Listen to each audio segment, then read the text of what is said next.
প্রিয় ছাত্রছাত্রীবৃন্দ, welcome back to my YouTube channel.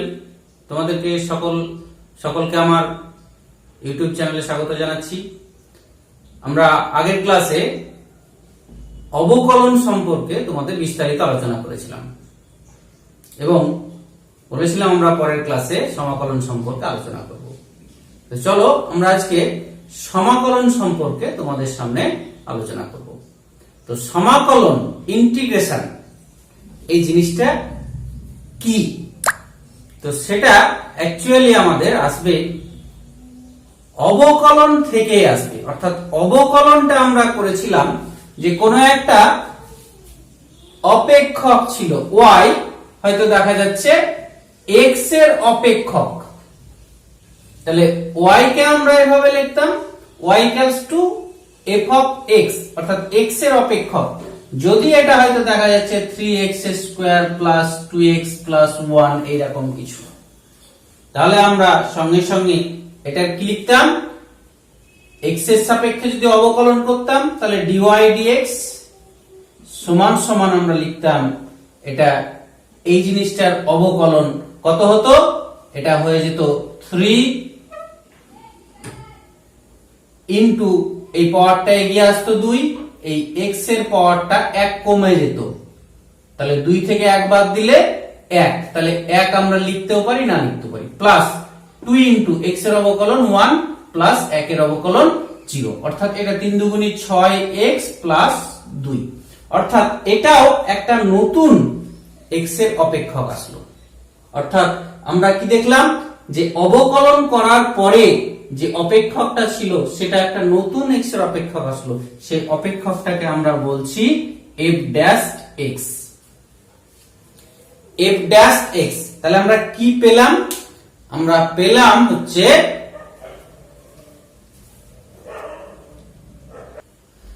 dy dx equals to f dash x, বা এখান থেকে আমরা বলতেই পারি যে dy সমান সমান এই dx টা যদি ওদিকে গুণ করে দিই তাহলে f dash x ইনটু কত dx।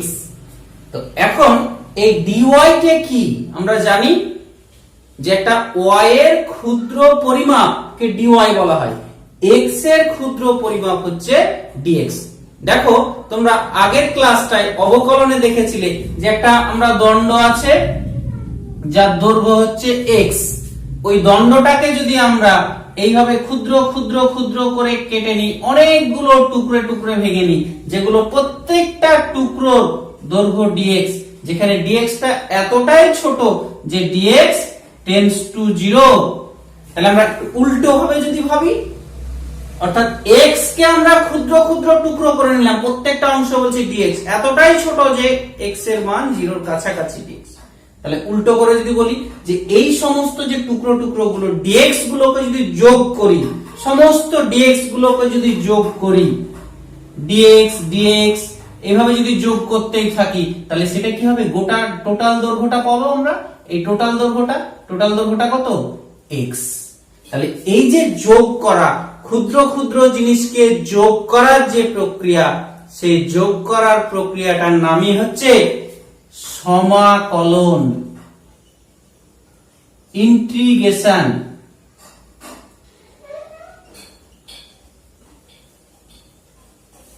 তাহলে এই সমাকলনটা হচ্ছে যে ওই ছোট ছোট জিনিসকে জোড়া লাগিয়ে একটা বড় জিনিস তৈরি করা। তাহলে এই সমাকলনটাকে, তাহলে আমরা এখানে dx গুলো যোগ করে করে কত পাচ্ছি, x পাচ্ছি। সিমিলারলি আমরা y এর যদি যোগ করি, অর্থাৎ এই যে যোগ করার যে প্রক্রিয়াটা, এই প্রক্রিয়াটার নামই হচ্ছে সমাকলন, আর এটাকে চিহ্নের সাহায্যে দেখানো হয় এইভাবে, এই চিহ্নটা হচ্ছে সমাকলন চিহ্ন, সমাকলন dx। অর্থাৎ এই যে আমরা যোগ করেছি, অর্থাৎ এখানে এই জিনিসটাকে লিখতেই পারি যে সামেশন dx, অর্থাৎ এই dx গুলো সব যোগ করে x পাচ্ছি। তাহলে ওটাই এই সমাকলন চিহ্নের সাহায্যে লেখা হয় যে ইন্টিগ্রেশন, এই চিহ্নটার নাম হচ্ছে সমাকলন চিহ্ন, সমাকলন dx। তাহলে এটা ইকুয়ালস টু হচ্ছে x হবে।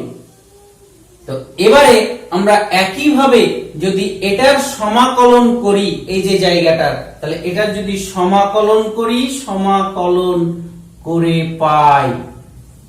কি পাবো? ইন্টিগ্রেশন ডিওয়াই সমান সমান integration f dash x into dx.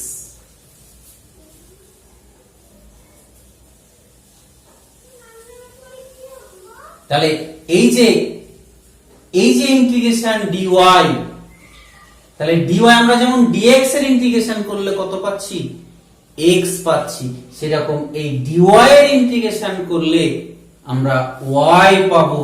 তাহলে এটা ওয়াই, তাহলে ডিওয়াই এর ইন্টিগ্রেশন হচ্ছে ওয়াই সমান সমান আমার ইন্টিগ্রেশন চিহ্ন f dash x into dx, যেখানে এফ ড্যাশ এক্স টা হচ্ছে এক্স এর একটা অবকলন করার পরের অপেক্ষক, আর ডিএক্স টা হচ্ছে আমার চলরাশি।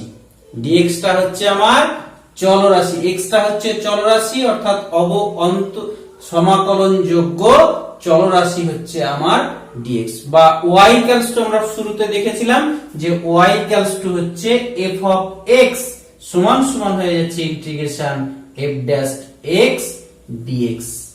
তাহলে এই যেভাবে আমরা সমাকলনটাকে করে থাকতে পারি, তাহলে এক ঝলকে যদি আমরা সমাকলনটা দেখে নিই তাহলে কি হবে দেখো। তাহলে দেখতে পাচ্ছ এটা হচ্ছে সমাকলনকে প্রকাশ করা এভাবে। তাহলে এই যে আমরা দেখতে পাচ্ছি এটা, তাহলে সমাকলন করতে গেলে আমাদের কি কি লাগছে? একটা হচ্ছে সমাকলন চিহ্ন ইন্টিগ্রেশন সাইন, তারপরে হচ্ছে এফ ড্যাশ এক্স অর্থাৎ এক্স এর একটা অপেক্ষক, চলরাশির একটা অপেক্ষক যেটাকে আমরা সমাকলন করব অর্থাৎ সমাকল্য একটা রাশি ইন্টিগ্র্যান্ড, আর একটা হচ্ছে চলরাশি অর্থাৎ সমাকলনযোগ্য চলরাশি অর্থাৎ ডিএক্স। এই টোটাল জিনিসটাকে মিলে আমার হচ্ছে সমাকলনের প্রকাশ করার পদ্ধতি। তো এই সমাকলনটা দুই ধরনের হয়ে থাকে, সমাকলনটা দুই ধরনের হয়ে থাকে। একটা হচ্ছে অনির্দিষ্ট সমাকল,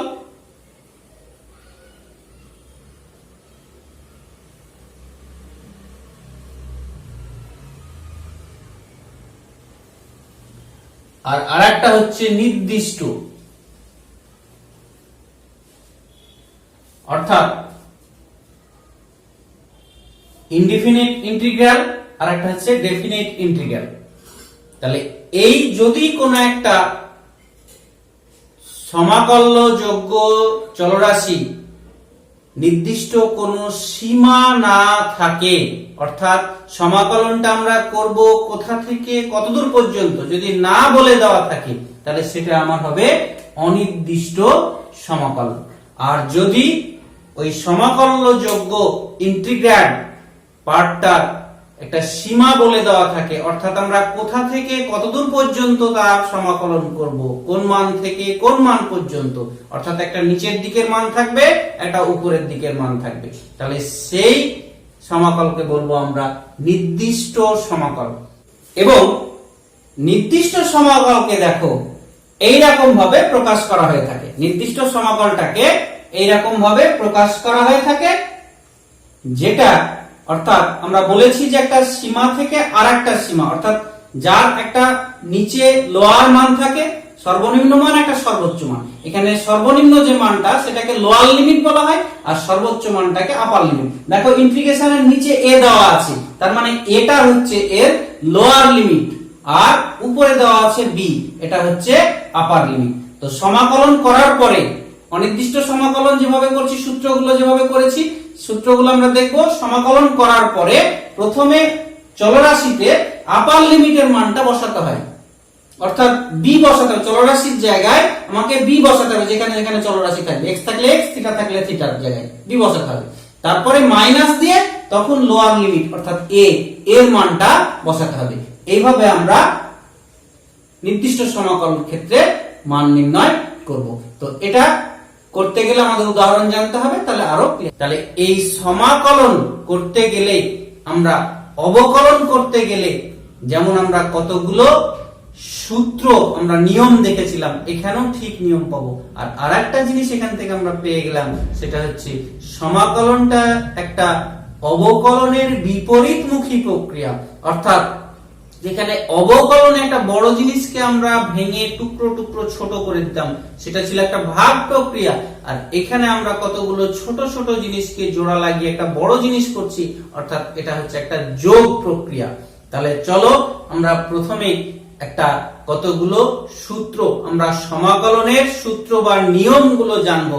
অনেকগুলো নিয়ম আছে আমাদের পদার্থবিদ্যায় বা ফিজিক্সে, অত বেশি কিছু নিয়ম আমরা এখানে মনে রাখবো না, কারণ এখানে আমরা যতটুকু আমাদের দরকার স্মৃতিবিজ্ঞান পড়তে গিয়ে, স্মৃতিবিজ্ঞান পড়ার জন্য আমার যতটুকু দরকার সেই কয়েকটা মাত্র সূত্র আমরা এখানে আলোচনা করব, এবং সেই সূত্রগুলো কিভাবে আমরা প্রয়োগ করব, অর্থাৎ কতগুলো গাণিতিক সমীকরণ সহ কিভাবে প্রয়োগ করব সেইগুলো আমরা কিন্তু দেখে নেব।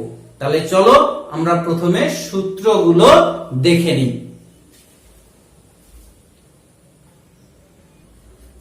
তাহলে প্রথম সূত্রটা দেখো, 1 নম্বর হচ্ছে x to the power n dx, সমাকলন চিহ্ন x to the power n dx, যেখানে n টা হচ্ছে যে কোনো বাস্তব সংখ্যা, সমান সমান সূত্র বলে যে x to the power n plus 1, অর্থাৎ পাওয়ারটা 1 বাড়বে আর ওই পাওয়ারটা দিয়ে ভাগ হবে। অবকলনে কি ছিল? পাওয়ার 1 কমতো আর পাওয়ারটা গুণ আসতো। আমি কি বলেছি? সমাকলনটা অবকলনের বিপরীত প্রক্রিয়া। এখানে পাওয়ারটা 1 বাড়ছে আর ওই পাওয়ারটা দিয়ে ভাগ হচ্ছে।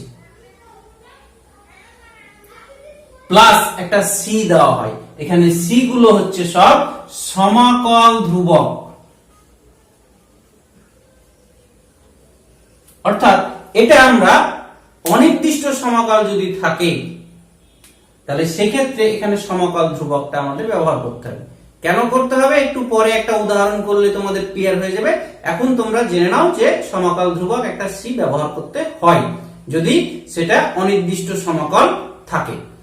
তাহলে এবার সেকেন্ড সূত্রটা হচ্ছে 1/x dx, মানে dx by x equals to হবে ln x plus c। ln x log x, অর্থাৎ লগটা দুই ধরনের হয়, তোমরা অবকলনে পড়েছো। লগটা দুই ধরনের হয়, একটা হচ্ছে লগের বেস 10, সেই লগটা হচ্ছে নরমাল লগ, সেই নরমাল লগটা অঙ্কের ক্ষেত্রে ব্যবহার হয়। আর একটা লগ হচ্ছে যার বেস হচ্ছে ই, সেই এই ই বেসটাকে আমরা এইভাবে ln লগ, ন্যাচারাল লগ বলি আমরা। এই ন্যাচারাল লগটা আমরা পদার্থবিজ্ঞানে ব্যবহার করে থাকি, অর্থাৎ এই যে 1/x dx এটা হবে ln x, ওই ই বেস, যেখানে ই এর মানটা হচ্ছে তোমার 1 plus 1 by factorial 1 plus 1 by factorial 2 plus 1 by factorial 3 plus dot dot এসব করে এটা 2.718 আরো কিছু আছে, এই মানটা আছে ই এর মান। তাহলে এই বেসের ই, এই লগটাই আমরা, এই ন্যাচারাল লগটাই কিন্তু আমরা ব্যবহার করে থাকি। 3 নম্বর হচ্ছে sin m, integration sin mx dx equals to minus cos mx by m। আগে যেটা চলরাশির সঙ্গে থাকতো সংখ্যা সেটা গুণ হতো, এখানে ভাগ হচ্ছে, প্লাস c, নরমাল একই রকম ভাবে c থাকছে। আর আগে sin এর cos হতো, cos এর মাইনাস sin হতো, এখানে sin এর হচ্ছে মাইনাস sin, মাইনাস sin এর হচ্ছে মাইনাস cos। এবার যদি m এর জায়গায় কিছু না থাকে, শুধু sin x থাকে, তার মানে m এর জায়গায় 1 আছে, তাহলে সেটা cos x হয়ে মাইনাস cos x হয়ে যাবে, তখন 1 দিয়ে ভাগ, m এর জায়গায় 1। নেক্সট হচ্ছে ইন্টিগ্রেশন cos mx dx, তাহলে cos mx dx, তাহলে এটা হয়ে যাবে sin mx বাই m দিয়ে ভাগ হবে প্লাস c। তাহলে এই চারটে সূত্র আমাদের ফিজিক্সে প্রয়োজন হয়, এইগুলোই আমরা করব। বুঝতে পারা গেছে? বাকি সূত্র, অনেক সূত্র আছে যেগুলো ট্রিগোনোমেট্রিক সব অর্ডার আছে, ই টু দি পাওয়ার আছে, আরো লগের অন্যান্য সূত্র আছে, সেইগুলো নিয়ে আমরা অত যাব না। সেগুলো তোমরা যখন অঙ্ক করবে ক্লাস 12-এ তখন সেক্ষেত্রে তোমরা পাবে। এখন আমাদের যতটুকু দরকার এইটুকুতে আমরা সীমাবদ্ধ থাকব। এবার আমরা এই সূত্রগুলোর সাহায্যে কতগুলি অনির্দিষ্ট সমাকলন উদাহরণ আমরা সমাধান করব, তাহলে ব্যাপারটা আরো ক্লিয়ার হয়ে যাবে। চলো আমরা প্রথম উদাহরণটা দেখে নিই।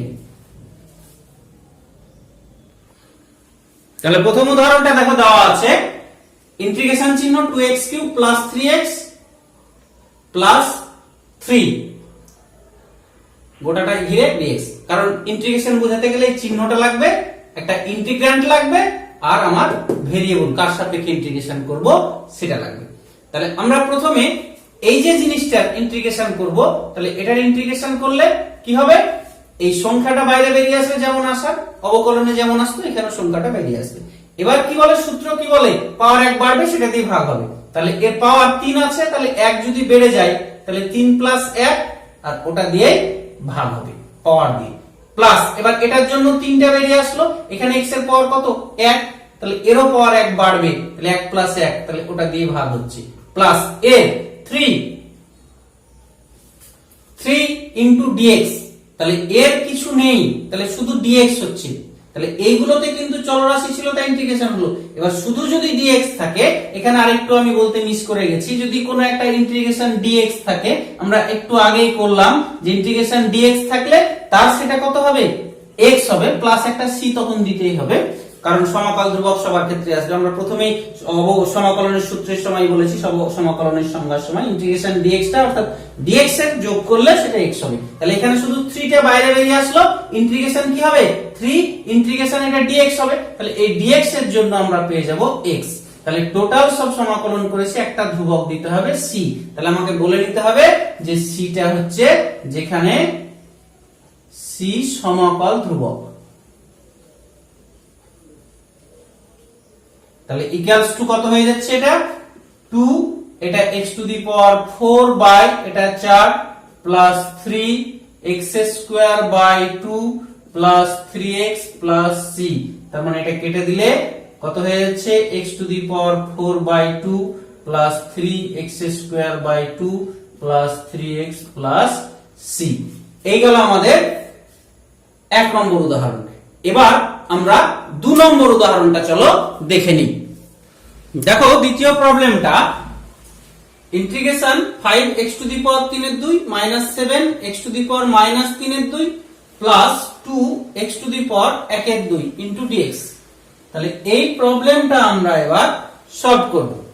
তাহলে সলভ করলে কি হবে দেখো, এটা যদি সলভ করি তাহলে প্রথমে আমার এটা 5 টা থাকলো, x টু দি পাওয়ার 3 এর 2 পাওয়ারের সঙ্গে 1 যোগ হবে, তাহলে এই 3 এর 2 এর সঙ্গে 1 যোগ হবে বাই ওই পাওয়ারটা দিয়ে ভাগ হবে, হলো মাইনাস এটাকে করলে 7x two the power minus 3 এর 2 তার সঙ্গে 1 যোগ বাই ওই পাওয়ারটা দিয়ে ভাগ, প্লাস 2x টু দি পাওয়ার 1 এর 2, তাহলে x টু দি পাওয়ার 1 এর 2 এর সঙ্গে 1 যোগ বাই 1 এর 2 প্লাস 1 ওই পাওয়ারটা দিয়ে ভাগ, প্লাস একটা c, যেখানে c টা আমরা বলবো যেখানে c সমাকলন ধ্রুবক। এটা থাকবে প্রত্যেকটা এর ক্ষেত্রে থাকবে। আমরা করছি হচ্ছে অনির্দিষ্ট সমাকল, অনির্দিষ্ট সমাকল এটা থাকবে, যখন নির্দিষ্ট সমাকল করব দেখব থাকবে না। তাহলে ইকুয়ালস টু 5, এটা x টু দি পাওয়ার 3 এর 2 এর সঙ্গে 1 এর 2 যোগ করলে x টু দি পাওয়ার 5 এর 2 বাই নিচে 5 এর 2 minus 7 x to the power minus 3 এর 2 থেকে 1 এর 2 বাদ দিলে তাহলে মাইনাস হাফ হয়ে যাবে বাই নিচে minus half, plus 2 x to the power এটা যোগ করলে 3 এর 2 বাই 3 এর 2। তাহলে এবার যদি এটা উল্টে যায় তাহলে এই 5 5 কেটে যাচ্ছে, এটা উল্টে গেলে 2x টু দি পাওয়ার 5 এর 2 মাইনাসে মাইনাসে প্লাস হয়ে যাচ্ছে, এখানে এটা 2 গুণ হয়ে যাবে, 7 দুগুণী 14 x to the power minus half, এটা 2 গুণ হলে প্লাস 2 দুগুণী 4 এর 3 x টু দি পাওয়ার 3 এর 2 প্লাস একটা c আছে।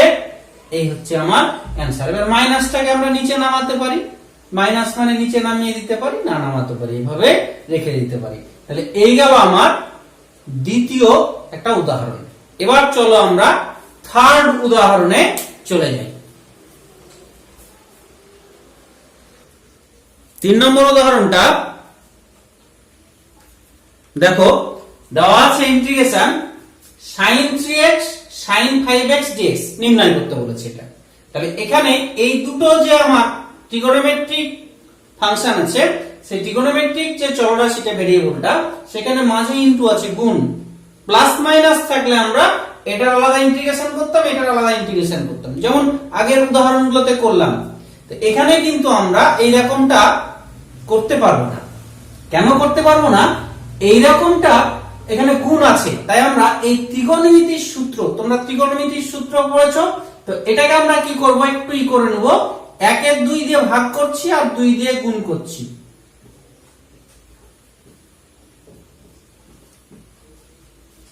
অর্থাৎ 2 দিয়ে ভাগ করলাম, 2 দিয়ে গুণ, কেটে গেলে একই ব্যাপার। তাহলে 2 sin a sin b, তাহলে এর ফর্মুলা তোমরা জানো, 2 sin a sin b এটা সমান সমান হয় cos a minus b minus cos a plus b।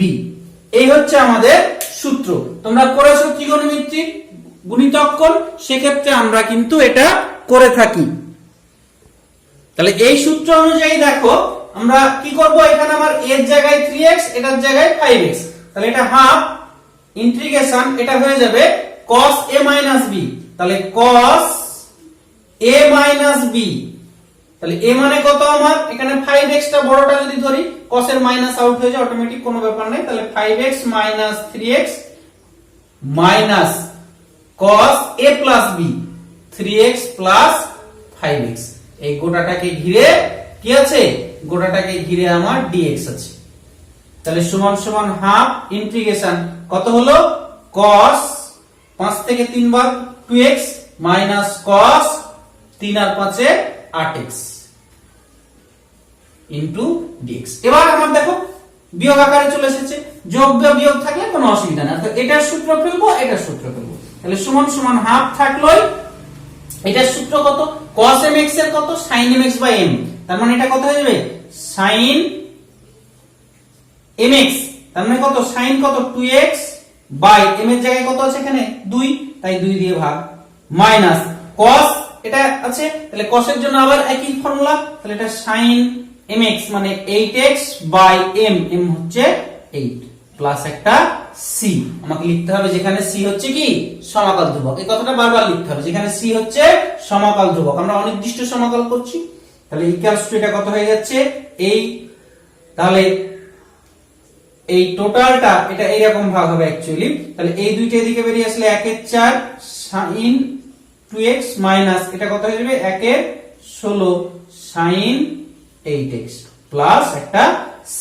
তাহলে এই গেল আমার এই ট্রিগোনোমেট্রিক অপারেটর থাকলে তার সমাকলন কিভাবে করতে হয় সেটা আমরা করে নিতে পারলাম। অর্থাৎ ট্রিগোনোমেট্রিক দিলে যেটুকু করার সেটাকে সিম্পল করতে হবে, অর্থাৎ যোগ বিয়োগ আকারে নিয়ে আসতে হবে সিম্পল আকারে, তখন তারপরে আমরাকে তার সমাকলনটা করতে হবে।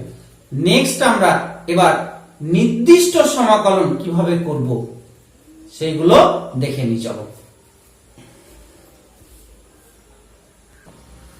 দেখো 4 নম্বর উদাহরণ এবং নির্দিষ্ট সমাকলের প্রথম উদাহরণ কি করছি, dy dx ইকুয়াল টু এটা বলে দেওয়া আছে, dy dx equals two 2x plus 3/x, বলেছে x ইকুয়াল টু a থেকে x ইকুয়াল টু b, যেখানে b টা বড় এটা ছোট, সীমার মধ্যে y এর মান নির্ণয় করতে বলেছে। তাহলে বা এটাকে আমরা কি লিখব, এটা dy সমান সমান 2x plus 3/x into dx।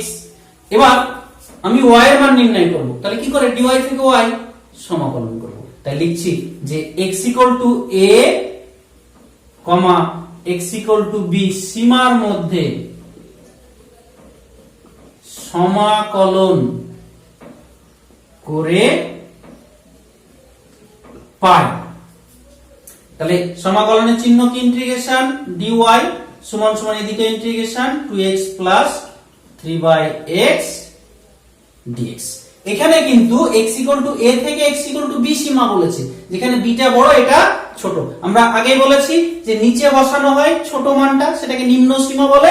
তাহলে এই নিচে হচ্ছে a আর উপরে হচ্ছে b, অর্থাৎ উপরেরটাকে ঊর্ধ্ব সীমা বলে, বেশি মান, এটা কম মান নিম্ন সীমা, অর্থাৎ ইন্টিগ্রেশনটা হবে a থেকে b মানের। তাহলে y এর ইন্টিগ্রেশন, dy এর ইন্টিগ্রেশন হচ্ছে y সমান সমান এখানে 2 ইনটু x এর পাওয়ার কত আছে 1, তাহলে পাওয়ার 1 বাড়বে আর ওটা দিয়ে ভাগ হবে, প্লাস এবার এটা 3 ইনটু 1/x dx, তাহলে 1/x dx এর কত হয় log x, তাহলে এটা ln x, এই হয়ে গেল আমার ইন্টিগ্রেশন। তাহলে এখানে 2 ইনটু x এর পর 1 বাড়লো, এটা কমলো, এটা 3 থাকলো, 3টা থাকবে 1/x, 3 ইনটু 1/x হচ্ছে এটা, তাহলে 1/x এর ইন্টিগ্রেশন হচ্ছে log x।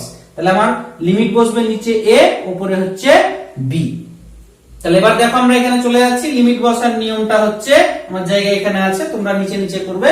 তাহলে সমান সমান হচ্ছে 2 into x to the power 2 by 2, এই 2 কেটে গেল, প্লাস 3 ln x। আমরা লিমিট বসাবো a থেকে b। লিমিট বসার নিয়মটা হচ্ছে, এবার জেনে নাও। প্রথমে উপরের মানটা, আপার লিমিটে যে মানটা থাকে, ঊর্ধ্ব সীমার মানটা, সেটা বসাতে হয়। কোথায় বসাবো আমরা? চলরাশিতে। চলরাশিকে আমার x, তাহলে x এ বসাতে হবে। তারপরে মাইনাস দিয়ে নিম্ন সীমা অর্থাৎ লোয়ার লিমিটটা বসাতে হয়। তাহলে প্রথমে আমরা এখানে x এর জায়গায় b বসাবো, তাহলে b square plus 3 ln x এর জায়গায় b হয়ে গেল, মাইনাস, তাহলে আপার লিমিট বসানো হলে মাইনাস দিতে হয় নিয়ম অনুযায়ী, মাইনাসের পরে লোয়ার লিমিট। এবার লোয়ার লিমিটে কত আছে? a, তাহলে x এর জায়গায় আমরা বসাবো a, হয়েছে। তাহলে আমরা প্রথমে আপার লিমিট বসালাম চলরাশি, চলসংখ্যাতে, তারপরে লোয়ার লিমিট, মাইনাস দিয়ে লোয়ার লিমিট। তাহলে এখানে এটার পরে এটা যদি নিয়ে আসি, তাহলে b square minus a square, আর এটার পাশে এটাকে নিয়ে গেলে প্লাস 3 কমন নিলে ln b minus ln a। এবার log এর সূত্র log a minus log b, তোমরা জানো log a by b।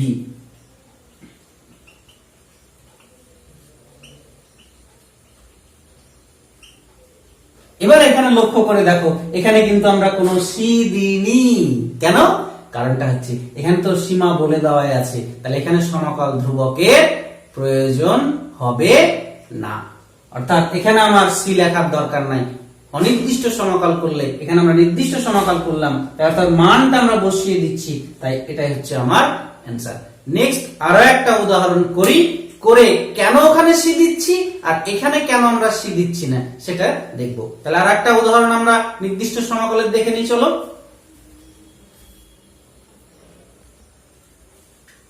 Next 5 নম্বর উদাহরণ, আজকের লাস্ট উদাহরণ। এটা ইন্টিগ্রেশন দেওয়া আছে 0 টু 2 পাই sin square theta d theta. এখানে আমার চলরাশি হচ্ছে, চলসংখ্যা হচ্ছে থিটা। তাহলে এটা করতে গেলে আমরা কিন্তু সূত্র ত্রিকোণমিতিটাকে সিম্পলিফাই, অর্থাৎ sin এর স্কয়ার, স্কয়ার দিয়ে কোনো সূত্র আমরা জানি না, শুধু sin থাকলে সেটা cos হবে, কিন্তু এখানে স্কয়ার আছে, তাই সূত্রটাকে আমাকে সিম্পল করতে হবে। তাহলে সিম্পলিফাই করলে আমরা একটা সূত্র জানি, তোমরা জানো, cos square theta minus sin square theta equals to হচ্ছে cos 2 থিটা। এটা জানো তোমরা। তাহলে এবার এটাকে যদি আমরা লিখি, দেখো, cos square theta plus sin square theta minus 2 sin square theta equals to cos 2 theta. অর্থাৎ এখানে একটা sin স্কয়ার যোগ করেছে, এটা একটা ছিল, দুটো লিখে দিই, দুটো থেকে একটা বাদ দিলে একটাই থাকবে। তাহলে এইটুকুটা তোমরা জানো 1 minus 2 sin square theta equals to হচ্ছে cos 2 থিটা। তাহলে এটাকে আমরা যদি এইদিকে রেখে এটাকে ওইদিকে নিয়ে যাই, তাহলে minus 2 cos sin square theta সমান সমান cos 2 থিটা মাইনাস 1, মাইনাস গুণ করলে তাহলে এটা হয়ে যাবে 2 sin square theta equals to 1 minus cos 2 theta. তাহলে এই হচ্ছে আমার সূত্র, এই জিনিসটা আমরা বসাবো। তাহলে এখানে 2 sin স্কয়ার থিটা আছে, তাহলে এখানে দেখো এটাকে আমরা ওই আগের মতোই 1/2 দিয়ে ভাগ 0 টু 2 পাই, যেমন ছিল, লিমিট নিচে 0 উপরে 2 পাই, যা আছে সেটা বসাচ্ছি। এটা এবার হয়ে যাচ্ছে 2 sin square theta d theta. তাহলে এবার 2 sin স্কয়ার থিটার বদলে আমরা এটা বসাবো 1 মাইনাস cos 2 থিটা। তাহলে হাফ 0 টু 2 পাই 1 মাইনাস cos 2 থিটা, বাইরে d থিটা আছে, তাহলে এটার বদলে এটা বসলো। তাহলে সমান সমান প্রথমে 1 ইনটু d থিটা, মানে শুধু d থিটা, তাহলে d থিটা যখন x এর dx এর কত হয়, dx এর ইন্টিগ্রেশন x, তাহলে d থিটার ইন্টিগ্রেশন কত হয় থিটা। তাহলে সমান সমান হাফ থাকলো, এটা হচ্ছে থিটা, d থিটার জন্য থিটা, মাইনাস cos এর কত হয়, cos mx হলে sin হয়, তাহলে cos এর হবে sin 2 থিটা বাই, এখানে m এর জায়গায় 2 আছে, 2 দিয়ে ভাগ, ইন্টিগ্রেশন হয়ে গেল। এবার আমরা লোয়ার লিমিট আমার 0, আপার লিমিট হচ্ছে 2 পাই। তাহলে নিয়ম কি, প্রথমে আমরা আপার লিমিট বসাবো, তাহলে থিটার জায়গায় কত বসাবো 2 পাই মাইনাস এখানে sin থিটার জায়গায় 2 2 পাই, 2 ইনটু 2 পাই, বাই নিচে 2 আছে। এই গেল আপার লিমিট, মাইনাস এবার লোয়ার লিমিট বসাতে হবে, লোয়ার লিমিটে 0, তাহলে থিটার জায়গায় 0 বসাবো, তাহলে 0 হয়ে গেল, মাইনাস এটা sin 2 ইনটু 0 বাই 2, তাহলে সমান সমান 1/2 into 2 pi minus sin 4 pi by 2 minus এটা 0, মাইনাসে মাইনাসে প্লাস sin 0 বাই 2, 2 এর সঙ্গে 0 গুণ করলে 0, তাহলে সমান সমান হাফ 2 পাই sin 4 পাই। sin 4 পাই এর মান কত তোমরা জানো? আমরা জানি যে sin যদি পায়ের গুণিতক হয় তাহলে সেটা কত হয়ে যায়, সে পায়ের যে কোনো গুণিতক হলেই সেটা 0 হয়ে যাবে।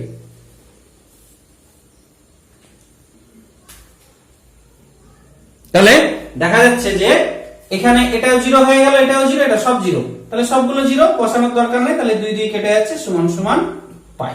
তাহলে এই গেল আমাদের आंसर।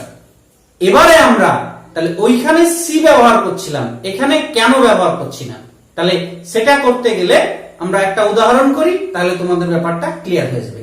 আর আমরা বলেছি যে সমাকলনটা অবকলনের বিপরীত প্রক্রিয়া, তার মানে আমরা কোন একটা অপেক্ষকের ফাংশনের অবকলন করলাম, করে যা পাবো সেই উত্তরটার যদি আবার সমাকলন করি তাহলে সেই প্রথম যে ফাংশনটা সেটা পাওয়ার কথা।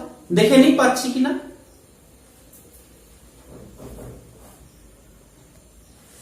দেখো একটা উদাহরণ নিয়েছি আমরা, y = 2x² + 3x + 1, তাহলে এর অবকলন করে পাই x এর সাপেক্ষে যদি অবকলন করি তাহলে dy dx = কত হবে, এটা 2 ইনটু x এর পর 1 বেড়ে যাবে আর ওটা গুণ হিসাবে আসবে দুইটা, তাহলে 2 ইনটু 2 x এর পর 1 হয়ে যাবে, 2 থেকে 1 বাদ দিলে 1, প্লাস এটা 3 ইনটু x এর পর 1 আছে তাহলে 1, প্লাস 1 এর 0, তার মানে কত হচ্ছে 4x + 3।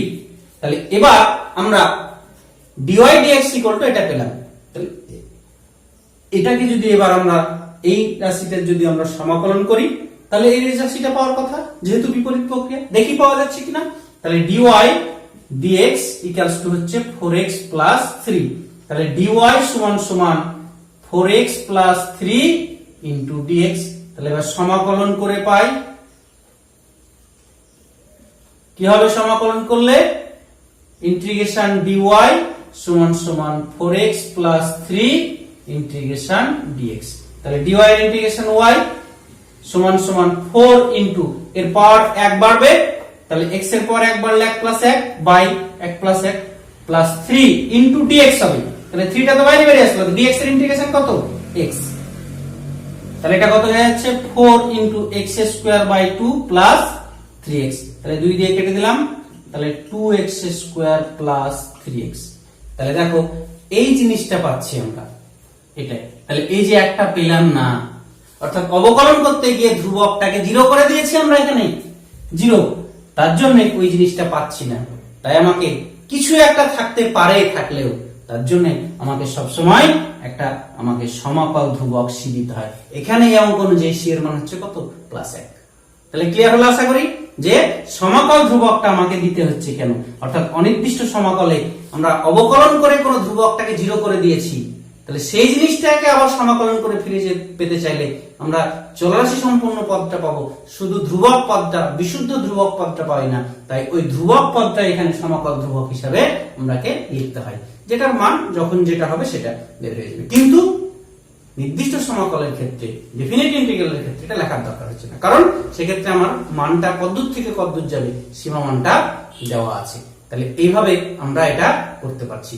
এবার চলো কয়েকটা এক্সাম্পল তোমাদের দিয়ে দিই, কয়েকটা উদাহরণ দিয়ে দিই, বাড়িতে তোমরা করার চেষ্টা করবে।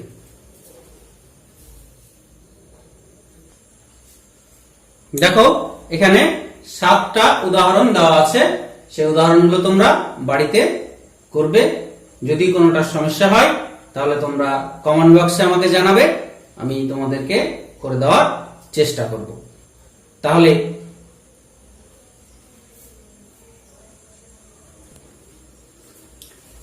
এই যে অবকলন আর সমাকলন কেন শিখলাম, অঙ্কের জিনিস আমাদের শেখার কি দরকার, তাহলে এটার উত্তর পেতে গেলে অর্থাৎ আমাদেরকে পরবর্তী ক্লাসের জন্য তোমাদেরকে অপেক্ষা করতে হবে।